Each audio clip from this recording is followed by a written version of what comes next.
Imagine it's the dead of winter, World War II. The cold isn't just in the air. It's a physical enemy. It seeps through your boots, your gloves, and rises from the frozen mud beneath your body. On those battlefields, soldiers discovered a terrifying truth. You could freeze to death just inches from a roaring fire, simply because the ground itself was stealing all your warmth. But in those same frozen fields, they unearthed a secret, a piece of forgotten genius that turned the cold earth into a personal heater. A method so simple, yet so profound, it became the difference between waking up and never waking up again. To survive a winter on the front lines was to fight two wars at once, one against the enemy you could see, and one against the cold you couldn't. Hypothermia made no sound. It didn't announce its arrival. It started with a shiver and ended when men just didn't wake up in the morning. The trenches and foxholes that saved them from bullets became their coffins, trapping the bitter cold. The earth was a relentless thief. It sucked the heat right out of their bodies, leaving them shaking in the dark. Blankets were almost useless. Even a nearby fire couldn't protect you once you lay down on the frozen soil. The chilling realization dawned on them. The very ground they fought on was killing them. So, across every frozen front, from the snow-covered forests of Finland to the Ardennes, soldiers began to experiment. They reasoned that if the ground could steal heat, maybe it could be tricked into giving it back. They started digging shallow pits, and into these pits they'd shovel the dying embers and hot stones from their campfires. Then they covered this hidden heat with a thick layer of dirt, followed by whatever insulation they could find: straw, dry leaves, pine needles. On top of that, they'd lay their thin wool blankets or canvas sheets. What they had created was a primitive, radiant heated bed, a hidden furnace buried just beneath them.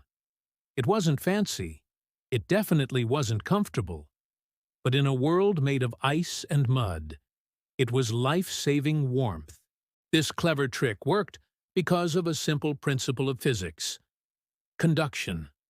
Your body constantly loses heat to any colder surface it touches. By burying the hot coals and stones, they created a source of radiant heat. The layer of dirt on top dispersed that heat gently and evenly, preventing burns. Then, the crucial layer of dry insulation, the straw and leaves, trapped a layer of air. This air acted as a barrier, slowing the transfer of heat from their bodies to the cold ground below. It was, in essence, a natural heated mattress, built with nothing more than what the forest and a fire could provide. It was a masterpiece of desperate engineering. Accounts from soldiers on both sides of the conflict describe using some version of this method. Finnish soldiers, masters of winter warfare, used birch bark and thick moss for insulation. Soviet troops would line their dugouts with rocks they'd heated on their small stoves. American GIS in Europe wrote about burying the warm ashes from their fires beneath their bedrolls to hold a little heat through the night. Some units even created crude, radiant floors inside their bunkers by burying hot stones under wooden planks. It was science born from pure necessity, tested in the harshest laboratory on Earth. And it worked. In temperatures so cold they could crack steel helmets, these men slept warm. This technique didn't die with the end of the war. In fact, survivalists and bushcrafters still use it today. They call it a heated ground bed or a coal bed. The process is almost identical. You dig a shallow pit about the length of your body. You build a fire nearby and let it burn down to a good bed of glowing coals. Carefully, you scoop those coals or hot rocks from the fire into the pit and spread them out. Then, you cover them completely with a few inches of soil to trap the heat and prevent any sparks. On top of that, you pile on your insulation, dry grass, leaves, or a modern sleeping pad. Lay your sleeping bag on top, and you've got a warm bed that can radiate gentle heat for hours, with no smoke and no flame. It's a delicate balance, though. Just like the soldiers discovered, you have to get a feel for it. Too much heat, and you'll be sweating. Too little, and it cools down too fast. But why did this simple trick matter so much? Because in the brutal calculus of war, comfort isn't a luxury. It's a vital tool for survival. A warm night's sleep meant a steadier hand on a rifle the next day. It meant a clearer mind to make life-or-death decisions. It meant a soldier who could actually fight. Reports from the Battle of the Bulge in the winter of 1944 describe Allied troops using versions of the ground bed trick. Medics noted that the soldiers who slept above this warmed soil suffered from fewer frostbite injuries, fewer respiratory illnesses, and, perhaps most importantly, had far higher morale. In that frozen hell, warmth wasn't just heat. It was hope. And it wasn't just soldiers.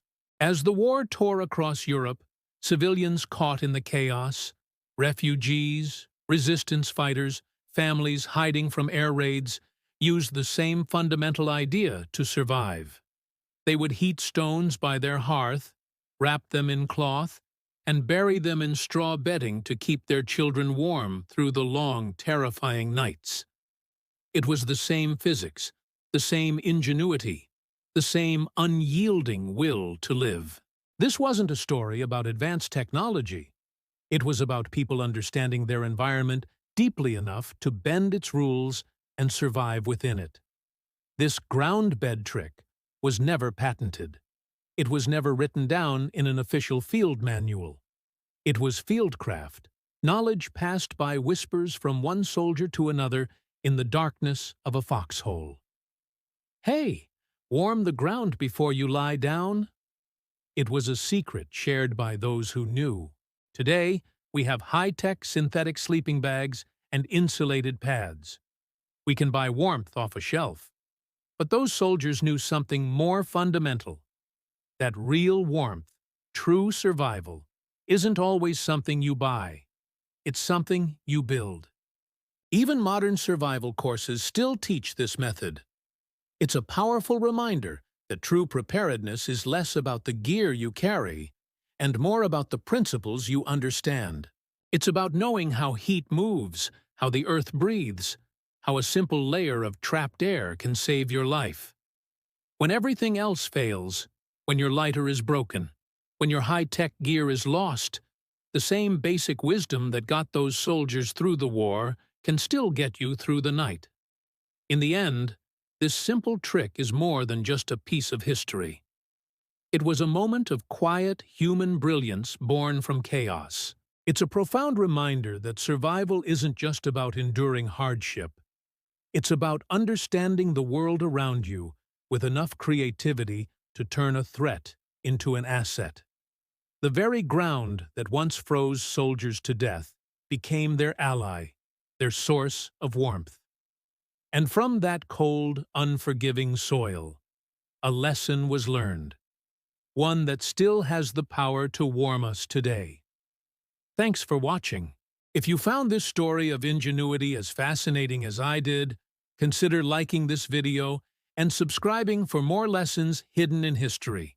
Stay safe and stay curious.